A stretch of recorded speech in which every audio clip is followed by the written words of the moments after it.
네, 두 번째 이제 삼성전자가 첫 웨어러블 로봇 보핏 출시를 했고요. 휴머노이드 로봇 계속 개발 이슈가 나오고 있죠. 그래서 삼성전자도 반도체부터 하드웨어까지 다방면의 기술 확보에 박차를 가하면서 이 인공지능 AI 로봇 이 감각 분야에 중점을 맞추고 있다. 그만큼 이제 로봇 관련된 기술 개발이 여러 가지 다방면으로 그 이슈가 되고 있고 AI랑 결합돼서 로봇도 굉장히 하나의 큰 성장 산업으로 삼성전자가 이제 그 로봇도 굉장히 큰 산업으로 보고 있다는 건데 삼성전자만 보는 게 아니라 굉장히 지금 다양한 대기업들이 다 참여하고 있죠. 아까 두산 말씀드렸고 한화도 말씀드렸고 HD 현대 그다음에 또 어디 있죠? LG전자는 웬만한 로봇 관련된 기업들이 거의 전부 2대 주주라고 할 정도로 그죠? 그리고 또 어디 있죠? 네, SK도 하죠. 그리고 현대차 그룹도 하죠. 다양한 기업에서 대기업에서 로봇 관련돼서 굉장히 강조를 하고 있고 많이 투자를 하고 있다. 삼성전자에서 시스템 반도체 일환으로 세미콘 휴머노이드 인간형 반도체를 개발하고 있는데 이 세미콘 휴머노이드가 이 인간의 오감을 감지하고 인간의 두뇌, 심장 같은 역할을 하는 반도체인데 이게 로봇 사업이랑 또 연관이 된대요. 이 시스템 반도체라는 건요 그냥 쉽게 생각하면 그냥 비메모리 반도체라고 생각하시면 돼요.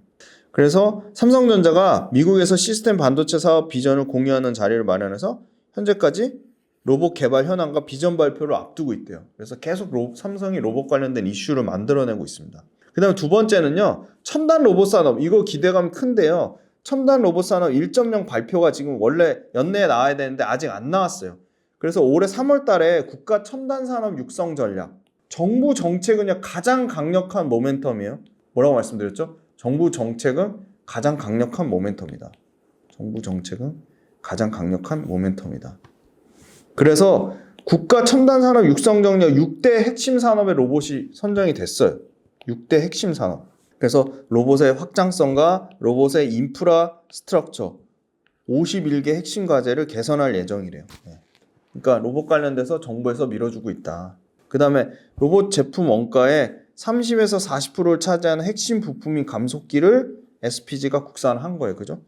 감속기가 뭐냐? 로봇의 관절을 구동하는 데 사용한다. 국내 최초로 로봇 정밀 감속기를 성공한 거예요. 국내 최초로 정밀 감속기를 양산에 성공했다. 국산화하고 있죠. 어디 거? 하모닉 드라이브 거. 그리고 감속기가 두 가지 있다고 그랬죠. 아까 SR하고 SH. 그리고 또 어디 거를 국산화하고 있냐면요.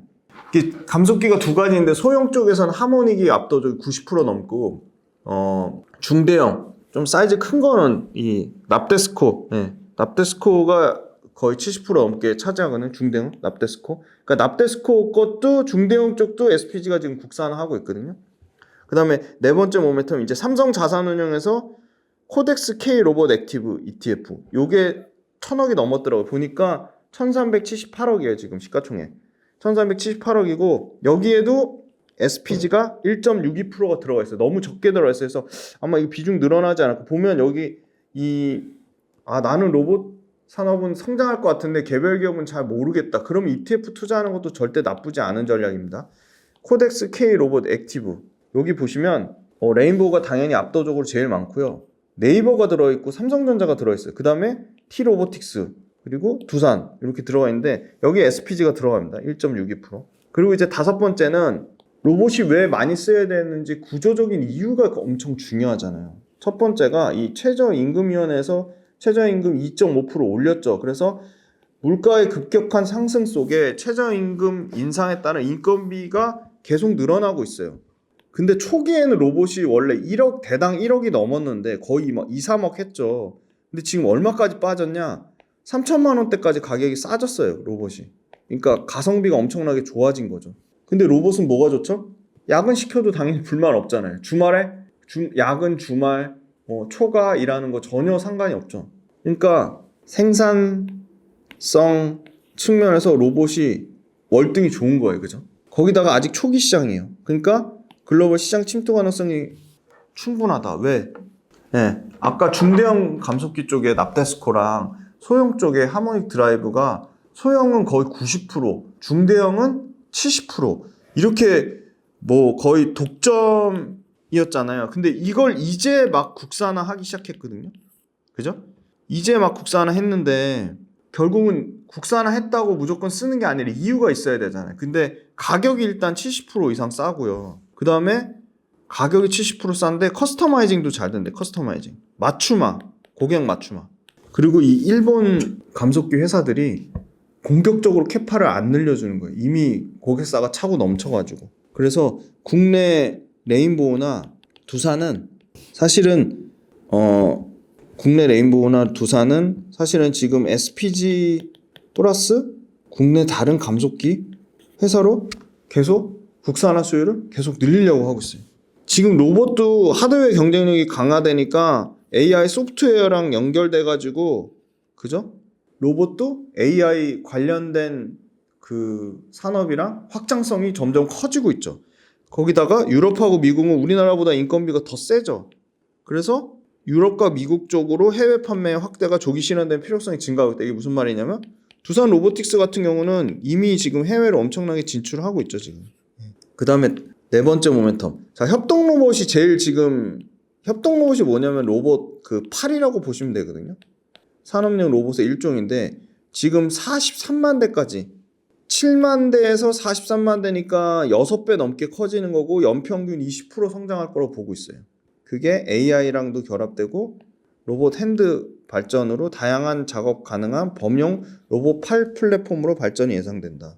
이 규제가 엄청 까다로운데 협동 로봇 관련돼서는 안전 규정이 완화되고 있고요. 이동형 협동 로봇 가이드라인까지 발표되고 있어요.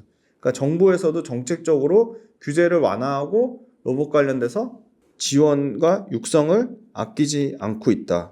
정책적으로 밀어주고 있다.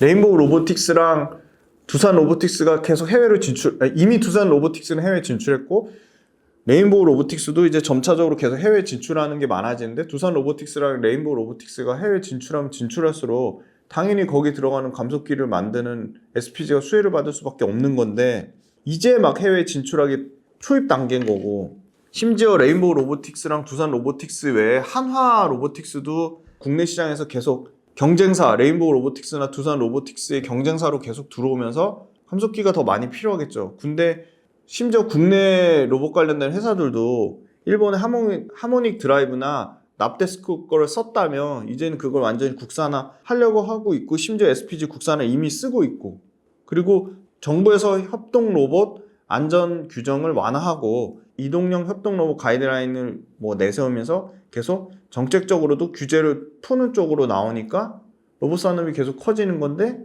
그 중에 가장 부품 중에 가장 중요하고 가장 많은 비중을 차지하는 감속기가 수요가 폭풍 성장해서 늘어날 수밖에 없다. 근데 로봇 관련된 부품 중에 감속기가 SPG 같은 회사는 이미 양산도 성공했는데 커스터마이징도 잘 되고 단가도 70% 그러니까 기존에 나가는 하모닉 드라이브나 납데스코 단가보다 30% 이상 저렴하니까 안 쓸 이유가 없는데 그럼 그동안에 캐파가 부족해가지고 캐파가 좀 딸렸다면 이런 SPG 관련된 회사들의 감속기가 캐파가 지금 원래는 하모닉 드라이브용으로 지금 10만 대까지 그러니까 하모닉 드라이브 대체용 그러니까 일본의 그 하모닉 드라이브 대체용으로 캐파를 10만 대까지 늘려놨어요 지금. 그러니까 엄청나게 많이 늘어난 거죠.